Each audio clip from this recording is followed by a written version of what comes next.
Thursday, whatever that means to you. We are on the edge of the Easter weekend. 4 days ahead of us for one for solemn thoughts, solemnity, and the rest of it for partying, I guess, for rejoicing. All right, and today is the beginning of a brand new month. We got a notice saying that we are canceling Frank and Candid today. No, sorry, that was an All Foods Day joke. Okay, let's go to the news. St. Vincent and the Grenadines government is making it mandatory that all government workers or civil servants must be tested every 2 weeks or submit their proof of being vaccinated. PM Gonzalez taking significant measures to ensure the safety of his citizens and the country's pursuit of herd immunity. All right, speaking of herd immunity, that is what we are all after, so that we can get back to some semblance of normalcy. And speaking of normalcy, the tourism sector, really hit hard by this COVID, and we are one of the ways to try and get back some of that is through vaccination. And so we're hoping that people are continuing to be vaccinated so that we get up to the numbers that we want, 75% plus, achieving the herd immunity we seek, so that we can take advantage of whatever is to come. And in that line, for years now, companies in all industries, including those in tourism and travel, have been involved in what they call the digital transformation. Society is also calling on companies to be more sustainable and mindful of the environment. Following the emergence of these requirements, the travel and tourism industry spent many years preparing to offer safer, more accessible, and more affordable services. Then the corona pandemic hit, and everything that we learned so far fell by the wayside. For months, we have all been unable to leave our region, leave our cities. Even in some cases, for some time, we were unable to leave our homes. COVID-19 has kind of upended global travel and brought the world to a standstill. For the first time in history, close to 90% of the world's population now lives in a country with travel restrictions. Airlines, travel companies, and the tourism sector as a whole are among the most affected businesses. An estimated 25 million aviation jobs, 100 million travel and tourism jobs, all at risk. Between 5 and 7 years worth of industry growth will potentially be lost because of this pandemic. In Spain, for example, the arrival of tourists fell by 77% in 2020, with only 19 million visitors. That's a level they have not seen since 1969. What can we expect from the future of travel now that with mass vaccinations on the way, we're seeing some light at the end of the tunnel? And so we all expect that global tourism and the industry will rebound. It seems as though vaccine passports then will play a role in its revival. And that is why officials, authority, are all pushing the idea that we all should go and get vaccinated. Because so many of the people depend on this industry, and this industry is not going to come back without some sort of protection. And the vaccination holds the hope for protection. And so if we get enough people across the globe vaccinated, there's some hope that a lot of us will begin or start seeing a return of what has been our livelihood. Iceland, for example, has become the first European country to issue a passport, a vaccine passport, to its citizens. Countries such as Greece, Italy, and Sweden are quickly moving in that direction. To understand which way tourism will develop in the post-pandemic world and to restore international travel to pre-pandemic levels or somewhat close, many countries are considering taking some countermeasures. For one, countries have to build this COVID-19 herd immunity, and that's what they're doing by rolling out these vaccines, and these is expected that will ease international travel restrictions. The latest data from the United Nations World Tourism Organization show that 32% of destinations worldwide are now completely closed still for global tourism as a result of this pandemic. And some 34% of destinations worldwide are at least partially closed to international tourists. Countries are issuing travel advisories to their own citizens, advising against non-essential travel to foreign places. And so against this backdrop, it is likely that effective disease control measures and faster vaccination will play a critical role in the recovery of the tourism sector. The pace at which the tourism sector recovers depends on the vaccination drive, anti-pandemic measures, and international standards of quarantine. So as the World Tourism Organization has said, we need cooperation at all levels, including among countries, between the public and private sectors, in order to revive the tourism sector. And we must not rush, however, this effort. I know that a lot of people have lost their livelihood. A lot of people are anxious to get back to that semblance of normalcy and get back to making some money. But at the same time, we have to be careful. Global tourism should be resumed gradually and safely.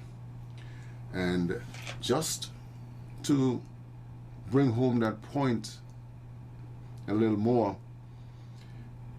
there's a story coming out of Antigua and Barbuda, headlined Tourism to Antigua and Barbuda is skyrocketing COVID-19.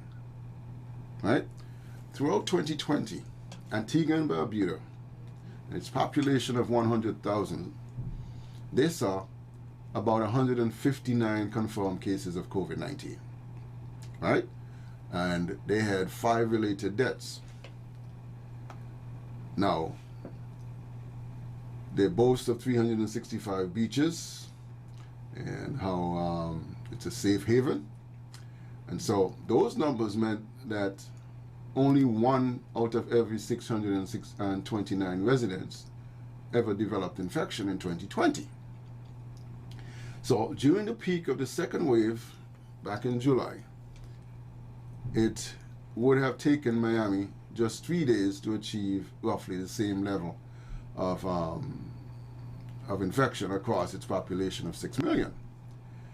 As a result, nearly 15,000 travelers flew or came by boat to Antigua and Barbuda in December, more than doubling the number from the month before. Right? Now, what happened? That began a wave of sustained tourism, larger than any other throughout the pandemic. But here's the result, or what was the result of that? As more visitors arrived in Antigua and Barbuda, so did the cases of COVID-19.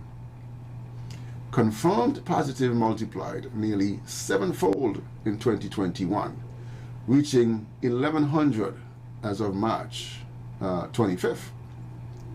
The death rose to 28. As a result, the U.S. Centers for Disease Control and Prevention increased its risk assessment for Antigua and Barbuda, raising it to level 2. Raising it from level 2, which is a moderate alert, to level 4, which is a high alert, right? That happened in March. That then forced the Prime Minister and his government to reckon with how closely connected international travel has been to the public health crisis, and to uncover that not all forms of travel are equally problematic. Their findings could take on new urgency as travel professionals are recommending Caribbean trips to clients, right?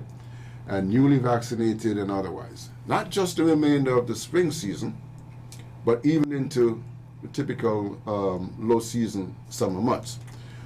So what we've learned from that experience in Antigua and Barbuda is that even though we want to go back to reviving the tourist industry, we have to be so careful, because we could end up in a situation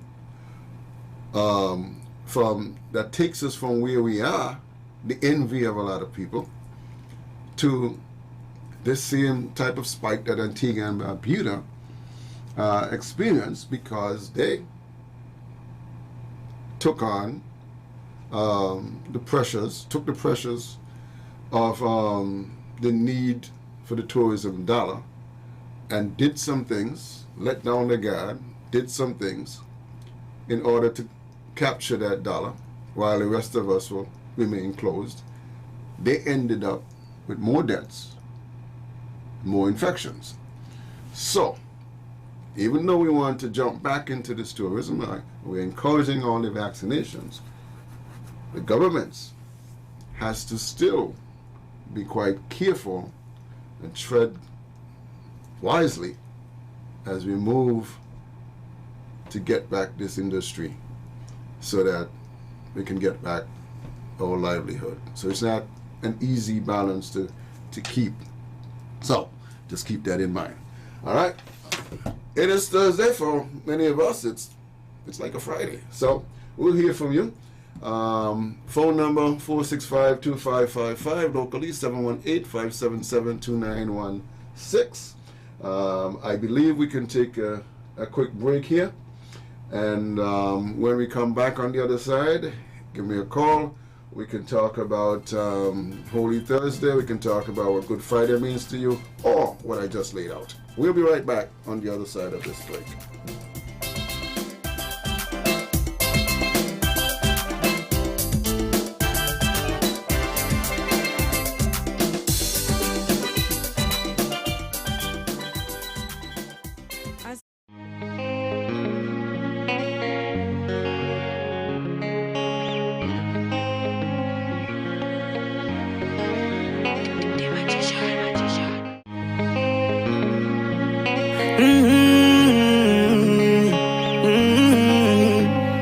Yeah, I know we can make it. It's only just a phase. Once we're vaccinated, and everybody gon' be safe. Everybody gon' be safe. One kind, yeah. One people. We are roll up to roll up, yeah. 'Cause no man's alone. Do what's right, alright. 'Cause I love you, brother, my sister. And we're in this together, my sister, my brother. I don't wanna lose you. I love you too much. I think it's better for us, yeah, yeah. It's better for us, yeah. I don't wanna lose you. I love you too much, yeah, yeah. It's better for us. Tell your mommy to roll up, roll out. Bless up, Dejo here, and I'm doing my part in the fight against COVID-19 by following all safety protocols and, most importantly, rolling up my sleeve for the vaccine. So I'm encouraging you to do the same, because that's our best shot of protecting ourselves, our family, and our friends. So don't wait, vaccinate. Let's roll up to roll out.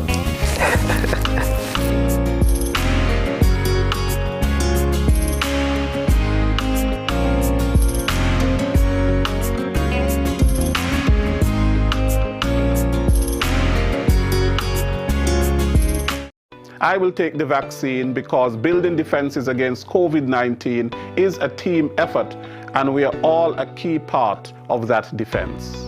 I definitely will be taking the vaccine when it's my turn. I will be taking the vaccine as it is an important tool in the fight against the pandemic.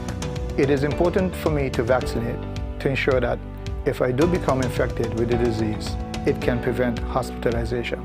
In addition, it also helps with herd immunity. I will take the vaccine to protect myself, my loved ones, my clients, my co-workers, my community. St. Kitts and Nevis, why do we need to vaccinate? Kenisha? So we can jab COVID-19 away.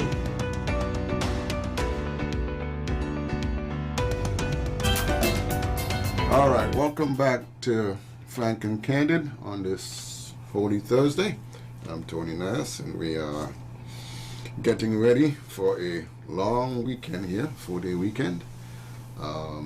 Tomorrow being Good Friday and mark the crucifixion for those of you Christian folks out there. Tomorrow you will be doing church and eating foods that are without blood, dry foods as we say.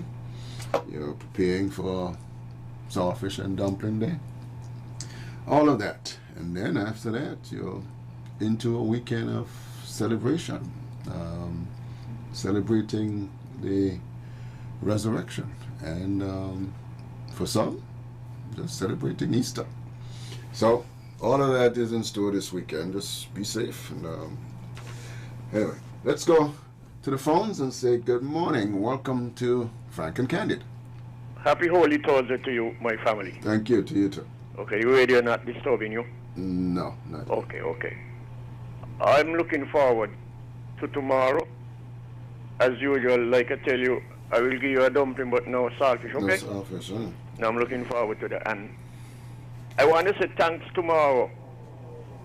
Tomorrow would remind us of what happened many years ago when Christ was on earth. Because, Tony, a little cash dig me in my hand, I can't even bear that day. Much less to go up on a cross with 3 big nail spikes in me. So I thank the Lord Jesus Christ tomorrow for what he did. Now, Tony, let me go here. We're talking about life and death. And Mr. COVID-19, he is the biggest schoolmaster in the world. And he taught every school and non-school a lesson. Is you either live or you dead. We all will die sometime. But nobody wants to dead right now. But when that time comes, we cannot resist that. We have to go with it. So therefore, we are supposed to learn and accept the fact that there are things that could help us to prolong our lives a little longer. And do not be ignorant towards those things. Now, some years ago, I think it was 1986 or somewhere around when the Challenger shuttle were going up in space. We all know what happened. When he get out of the rocket, when he launched, something on it was not working 100%. And it blew up. And if all the gadgets were working 100%, it would not have been blown up. Now, it's the same thing with this COVID. A lot of people refuse to take this and take that. Well, that is their rights. But what I am saying, when it comes to opening up our country is going great, and it is the envy of many for the way the government control this corona business in our little federation. So now, if the government lift up the arm, remove the quarantine, there goes problem.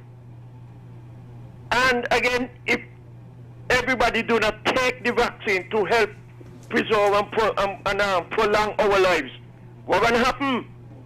Things will happen, and the economy would not be open, because the government will not open the country, the economy, to people who do not use the protective medication, because those who do not take it can contaminate others. So therefore, it pays for all the gadgets to be working 100%, and then we could throw back and we could say, well, okay, welcome, we will make money. But those who reluctant and refuse to go, I would advise them, please, for heaven's sake and life's sake and the economy's sake of the country, do what is right. Thank you, Tony. Thank you. All right, back to the phones. Good morning. Welcome. Good morning, caller. You're live. Greetings in the name of our great African ancestors, especially the most honorable Marcus Messiah Garvey and Queen Enzing. Blessed day, my beloved African. But how are you all, your family? We're all doing well. We're all doing well. What's with you? Very good, brother. First, let me ask you a question if you want to answer, beloved. You been vaccinated? Yes, I have. Okay, all right. Just check it. But brother, you know how I feel with that thing, you know? Yes, who want to take it, take it. Who don't want to take it, take it. Don't want to take it, don't take it. Everyone have a right, and people shouldn't infringe on other people's rights. Right. Otherwise, listen, the court is there not to just send people to prison, chatting certain things, but that's for another time. Now, my brother, talking about Antigua and Barbuda, but brother, what you fail to left out. I don't know if it's just certain. I know you're a media man and you know 99.99 of the time you're right on target. But you know Antigua Barbuda, that evil empire that they have up there. You know they never closed the borders. They never did. They never did, brother. I don't know about that. And they open early. They open early. Anybody an observer radio station, I could give you the overseas number, beloved, and call there. Voice of the people. I'm not asking you. I am telling you, beloved. I listen to Observer every 5 days a week, sometimes on Saturdays, beloved, and Progressive FM, the UPP.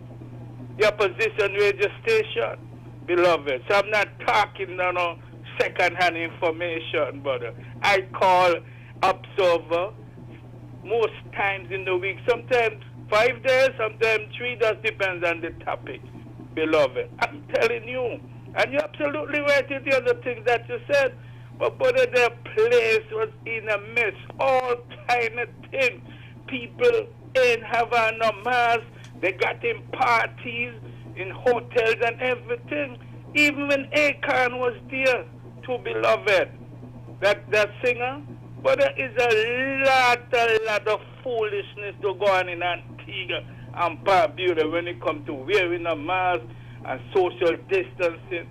Unlike St. Kitts Nevis, who had locked down there, beloved, who had locked down for several months and opened up. And straight things, beloved. So that's the reason. Ask anybody. Don't take my word. Beloved, you have anybody in Antigua and Barbuda, ask them. And you yourself could call the newsroom of Observer radio station, beloved, and ask for yourself. Don't take what the number one. But I'm telling you, up to this day, a lot of nonsense, even over the weekend. A lot of young people have some cards on a beach they call, I don't know if you're familiar with Antigua, but this is one of the more popular beaches where they do have functional so-called Spice Bay, beloved. It was right there, beloved, on social media. So there's a lot of crap going on Barbuda when it comes, beloved. And you know they are the only, it's an emergency. Almost, over a year now, beloved. They just renew it again in March. I think about a week or so ago for another 3 months. Make no sense whatsoever. They have a curfew again. Beloved, it makes no sense. Them guys, they know what the heck they're doing, beloved. So, beloved, we just got to do the right thing. And, just like how St. Kitts Nevis is a great example in Manchester. And in closing, beloved, I want to tell you too. You see, when in St. Kitts Nevis is the health authorities take front and center. In Antigua and Barbuda is those crooked politicians, always in other things, and they don't know anything about no health, anything. But I would like you to call Observer, and I could tell you, if you want, I could give you people their phone number, brother, so you could have a balance. You ask one group of people and another group of people, beloved. Beloved, have a great weekend. You know, me not in that nonsense and anything, the religious crap. But to each his own and her own. Beloved, continue to listen. Pan-Africanism our perish. One love, my beloved brother. All right. Going back to the phone. Good morning. Good morning, Brother Tony. Good morning. Good morning. Brother Tony, just to show you that how the people in the Federation take the Easter and the Christmas. They take it very serious. Easter and when it comes to Easter and Christmas, I believe those are the 2 days citizens go out, citizens and individuals go out and they spend the money. You understand? Brother Nice, yesterday in town, he almost caused a disaster. For the whole week, people ended up by COVID for Salafish. For the whole week. And yesterday, some rain come down, and it looked like it fall more in the mountain. And I see a lady scrabbling to get out of the water, you know. People almost wash away. You understand? People almost, because it got come down. So that it don't show you how dedicated people be to this. No eating and nothing with blood. And eat without bloody night. So people really dedicated to the Easter and the Good Friday. And we come to Christmas with the black cake and the ham and the turkey or whatsoever. And but I know that, you know, some people in this country, I don't believe some people got no heart. They don't have no conscience. They just about themselves and themselves. When I listen to some people talk, they give the impression like the people in think are suffering. The people that think are hungry. The people that think it want help. But that truth from the far, nothing like that goes up. And people must stop it. You got your country, and we ain't suffering like some other country out there under the pandemic. And we got to face reality, not like that happening in thinking. But me and culture and others who come on the radio, we got to educate people in the diaspora with what's going on in our federation here. Because it's for the far from the truth.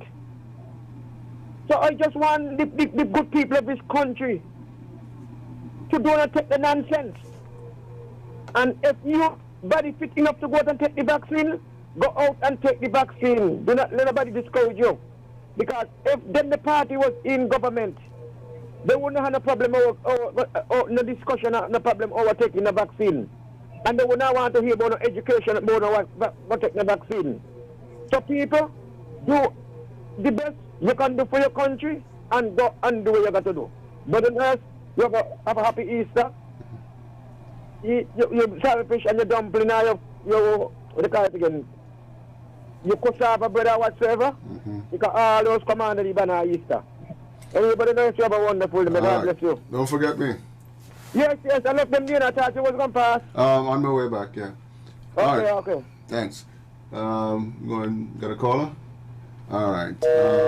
Let me just share an old press release that was dated May 28, 2020, out from the Antigua government. The Economic Recovery Committee is made up of 15 of men and women from different sectors within Antigua and Barbuda economy. It was chaired by Prime Minister Gaston Brown. They met virtually on Tuesday, May 26, 2020. The Economic Recovery Committee agreed in that meeting that the time had arrived to reopen the borders of Antigua and Barbuda on June 1st, allowing airlines to return and hotels to begin receiving guests. On March 26, 2020, exactly 2 months after Antigua had closed their borders. That is a press release from the Antigua and Barbuda government dated the 26th of, dated the 28th of May. We got a call. Let's go back to the phone. Say good morning. Welcome, Frank and Candid. Tony. Yes, sir. That's why I'm gonna always praise up my Prime Minister and his cabinet and the task force for the way they handle this corona killer in our country. Thank God for them. And I'm gonna give God the praise for them. Antigua is Antigua. Nabu, good morning. I wonder if your turtle dove in Antigua is okay. Because you ain't telling us that your turtle dove is safe. So I'm asking you, Nabu. Oh, Tony, we all heard it. Who read it, and who ain't read it, hear it. You remember when the rich man, when he scanned Lazarus by he gate and he leg of the dog to go lick Lazarus soap? Lazarus had all kind of soap. And the man is suitable to come in my yard. But when the rich man dead, and he was torment down there in fire, it's the same soul we manage skin Lazarus. He tell Father Abraham, send Lazarus with all the soul them were scan him with. Lay the finger in some water and put it on my tongue. Because I am tormented in fire here.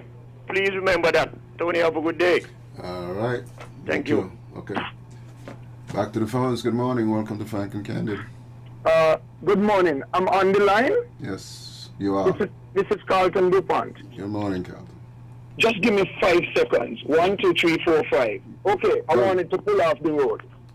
Okay. Don't be safe. Be safe, please. Now listen, my friend. Yes, go ahead.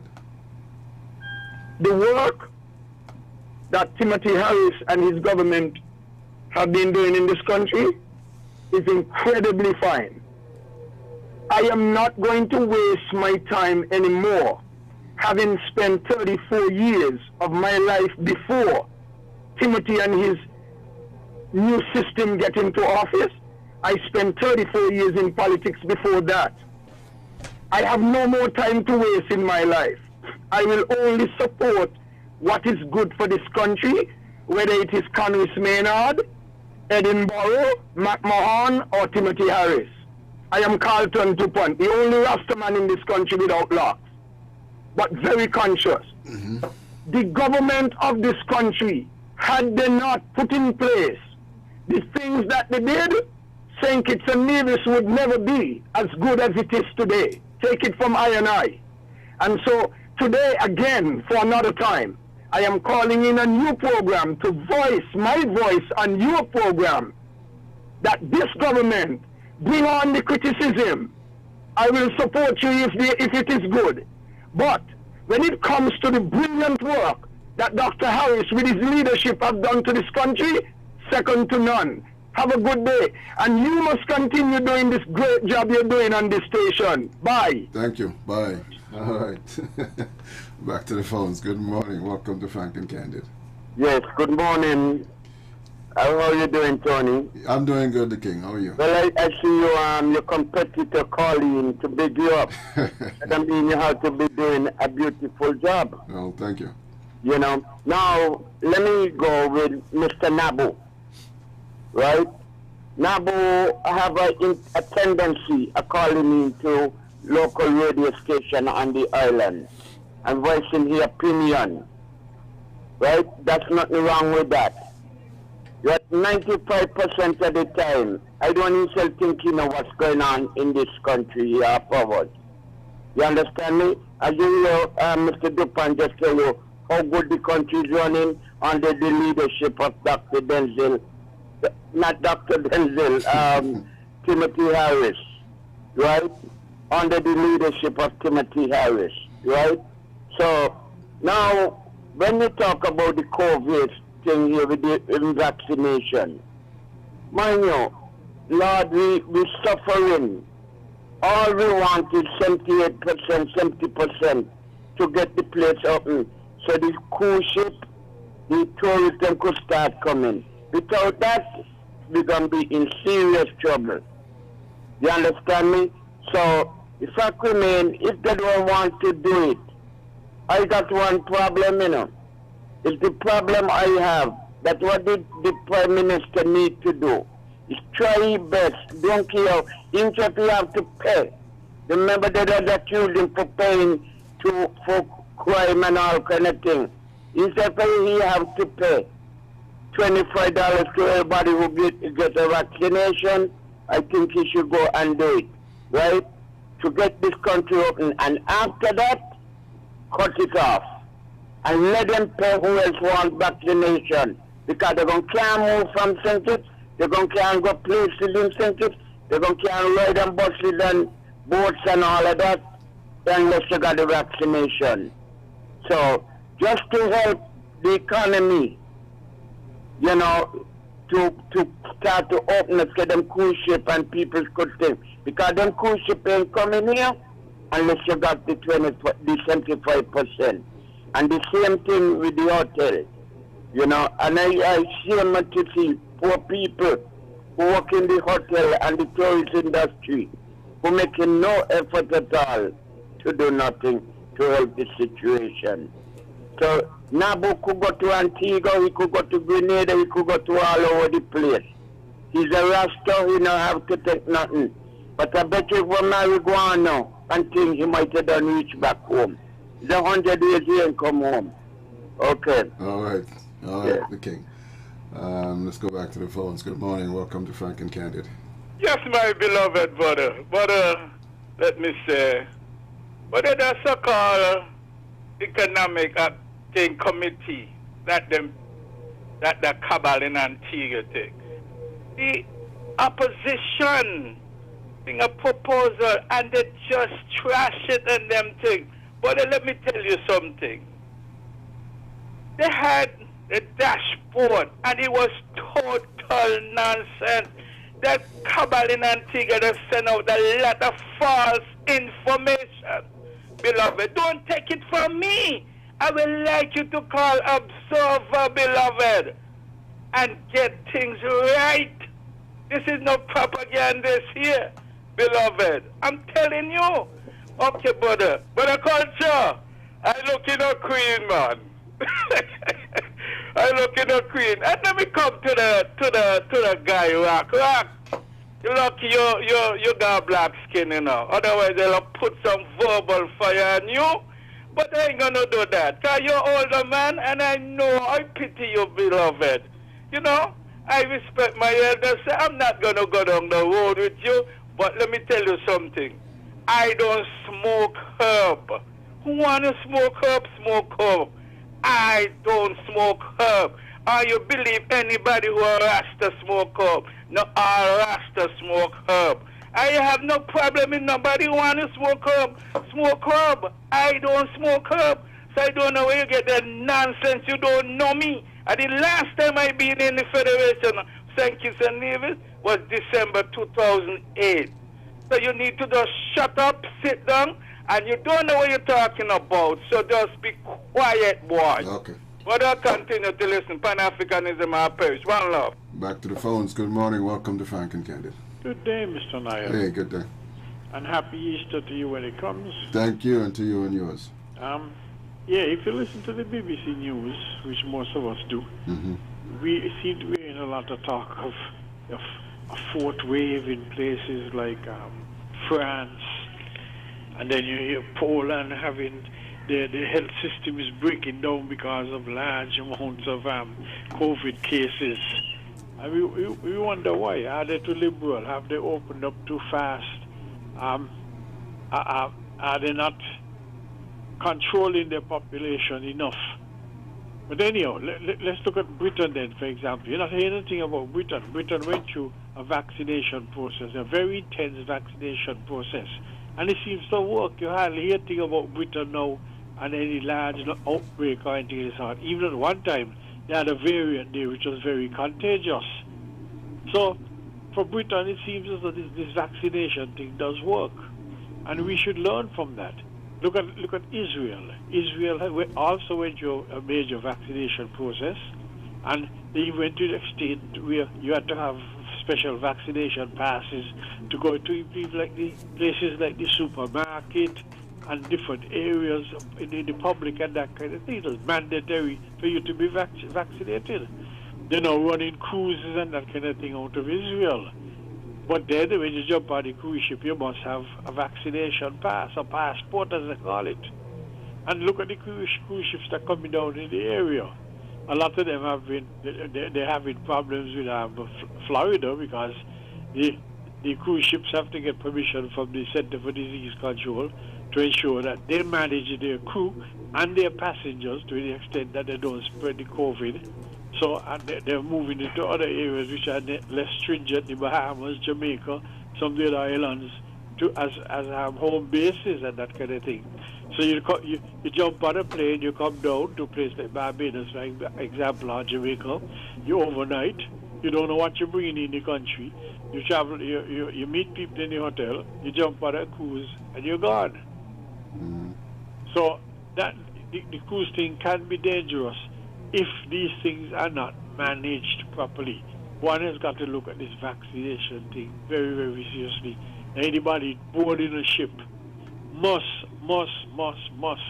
be vaccinated, because without that, you're bringing it to places like St. Kitts and Nevis. We don't need it here in that respect. We need the tourist dollars, yes, but we don't need the disease.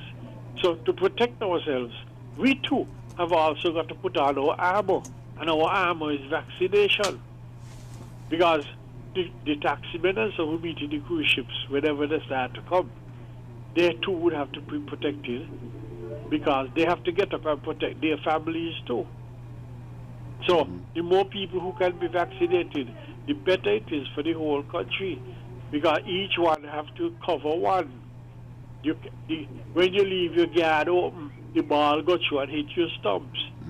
And that is why we have as many persons as possible have to be vaccinated, especially those who are in contact with foreigners and whose families, that have close families to them, so that they can spread it in turn, and they turn spread it to others, and then you have community spread. And we get situations like Antigua, where doctors and all getting sick from COVID virus.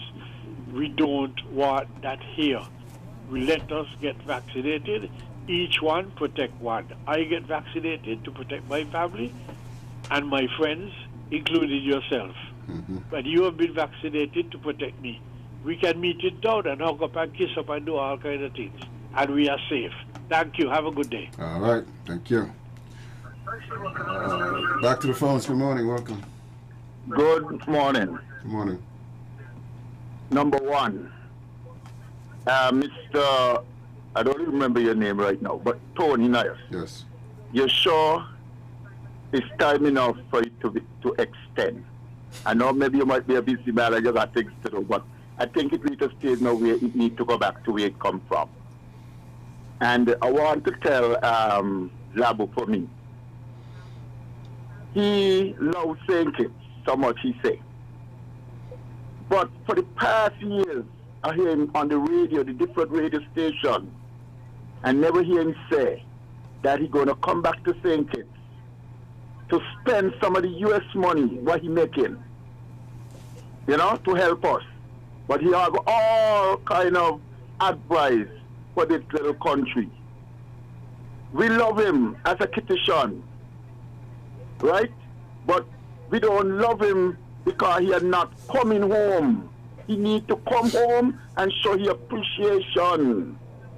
I think some time ago there, I heard him say he fly over St. Kitts and went to Antigua.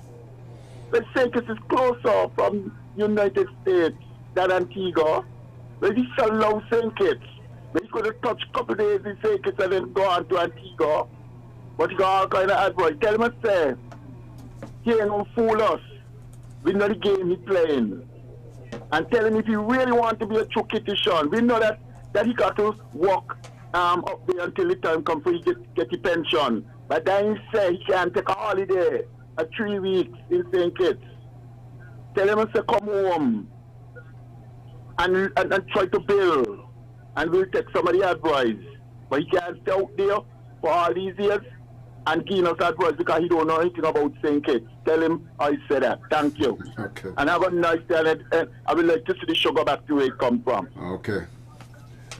All right. Let's go back to the phones. Good morning, welcome. Tony, good morning. Hey, good morning, Jamno. This is Jam Neil. Tony, I first want to say shout out to Dave Hamilton Smith and the other QC who did a marvelous job for the people of St. Kitts Nevis. And I want to send some congratulations to the AG Juicy Byron to hold in his yard, even though you had people around him talking nonsense. He hold his yard and he been victorious. Congratulate you, AG, my friend. Tony, Gene Howell was just talking to you and he was making some valued points. And that is where I hope the Prime Minister listening us, you know. Because we got to be very, very careful with these schools when they're coming in here. Once you are vaccinated, we don't want you here. You hear what's going on in Antigua? It just day before yesterday we're talking to some with Richard. Man, it's so terrible. You know? I just have to tell the great man, just make sure nobody come and cough in your face and make sure you wash your hands. But take your vaccine, babe. Take your vaccine. It's important. Tony, the people of this country don't know the seriousness of this vaccine. Because you got some ickle and jickle going around trying to deny the common man on the road. I meet them daily in the focus and handle them. Because some of them is just all of self. I can't to King the great of Antigua. All of self and none of thee. All of self and none of thee. All of them. And when you look at them, society won't go and leave them, then we expect society to go and leave them. You pass the fourth going on there by 70 points. Then you know you reach so far. Have a good day, Tony. Enjoy your weekend. You're your lovely wife. All right, thank you. You too. All right, just to share some of that information that Jam Don was talking about. The High Court Judge Justice Trevor Ward, QC, struck down the St. Kitts Nevis Labour Party Government Boundaries Report of 2015. The learned judge, High Court Justice, found that it was an irresistible conclusion based on all the evidence that there was a deliberate, unlawful plan by the Labour executive branch to rush the boundaries report through Parliament and then dissolve Parliament and have the proclamation published before the claimants could access the court.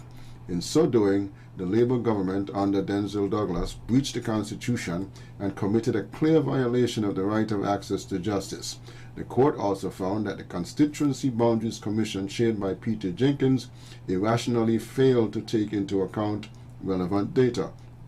In particular, the enumeration district data, which it had available to it and refused to use, despite the urging of Commission member Vincent Byron, who advocated for the use of the data. Justice Ward also found that the Constituency Boundaries Commission unlawfully relied on other factors in making its decision, such as the factor of preventing the splitting of communities, which is not outlined as a required factor in the Constitution. That is from the High Court, as they struck down the Boundaries Report, calling it null, void, and of no effect. Let's go back to the phones. Good morning. Welcome to Frank and Candid. Good morning, caller. You're live. I learned something with what you read just now about involving Peter Jenkins and so. I have something to share with the young people of this country. No matter how closely associated you are with a political party, once you are given a certain duty to do it without fear or favor. Nobody could put me in charge of anything to do with any boundary committee and things like that, and I could have gotten myself in the trouble that you just read on this program. I am sending a clear warning message to young people who are coming up. I soon did that you must try your best whenever you're given something to do pertaining to your country. Don't do it to support your party. Do it for the nation. You shocked me with what I heard you reading out a while ago, because I don't listen to news. I don't pay attention to a lot of things that are going on in St. Kitts because a lot of petitions and divisions, they are not true. They are not genuine. They are political fools, and they're ignorant and stupid to good governance. Good governance is what we are lacking in the country. We must see a man for who he is. And whether or not we are in a political party, we must learn to respect all others. If we don't, then we will be doing the job to suit another man instead of doing what is right. I don't want to take up no more time. Have a good day. Have a good day yourself. All right. All right. Well, okay. So we are nearing the end of our program today. It is Holy Thursday, whatever that means to you and yours. We are getting ready to move into a even more holy day, Good Friday, and then into the rest of the weekend of celebration. Go out and have yourself a good time this weekend, remembering, first of all, if you are of the Christian faith, remembering what it's all about, and also remembering what Sunday is about as well, of crucifixion and resurrection. And, of course, you have Monday as more of a celebration day. So, 4-day weekend for the Federation. I hope all stays safe. Enjoy yourself nonetheless. Pay attention to all of the safety protocols in relation to COVID. And we hope to see you back here all in one piece on Tuesday. But let's go back to the phones and take this call. Good morning, welcome. Hey, Tony. Yes, sir. You see that information that you just read out there a while ago? I'm not too surprised of certain individuals who involved in the boundary business, you know. Because I've known an individual 2 years younger than me. From the time that individual leaves senior school, never tell a boss good morning, never punch a time card, never work yet, but was getting Social Security before 2015. And they were boasting about it. And they were getting it because of who they were around and who they were attached to had something to do with the Social Security money. Anyway, the program needs to be extended like the caller. Have a good day, Tony. All right, have a good day. All right. All right, let's go to the phones. Good morning. Okay, we lost that caller. Feel free to call us back in the next couple of minutes we have. Let's take this call. Good morning, welcome. Yes, good morning, Mr. Nayak. Hey, good morning. Yes. I am the person who don't really like to go back and things, but sometimes you need to go back to play up things. I called in yesterday, and make some suggestion to the guests you had on the program, and it seems like some people would have take my my suggestion to the guests wrongly or treat it wrongly when they say that I think your guest yesterday should train persons to take over from him in the future. I didn't mean that they train them now and they just move away. There will be a time gonna come when he's not gonna be able to carry on, any longer, whether by age, because of age, the slowness of age, or health situation, or even death. Just like how Mr. Bastille would have trained him and trained others to take over from him. That is what I was getting at. I was trying to get him to understand, not somebody coming and let push him out, because that seemed to me the idea that he has in his head. I train somebody and push me out. So I was just saying, train others so that when your time gone, somebody else will be able to carry on, the sport, and your name would be calling, just like how Mr. Henderson's name is being called for his time. Your name would be calling for your time also. That is what I was trying to bring forth. But he and then other people seem to take it, to think that I saying train people, and then when they train them, they're gonna push you out. So, and they don't want that. So I guess that's why again the opposition. So anyway, thank you. Have a nice Easter weekend. All right. Thank you. We do the same. Okay, and we're gonna make this our final call. Thank you all for your calls. Thank you for your suggestions, comments, and what have you. We will be back, if it is to be, on Tuesday for more Frank and Candid and more discussions. I'm Tony Nass. Have a great weekend.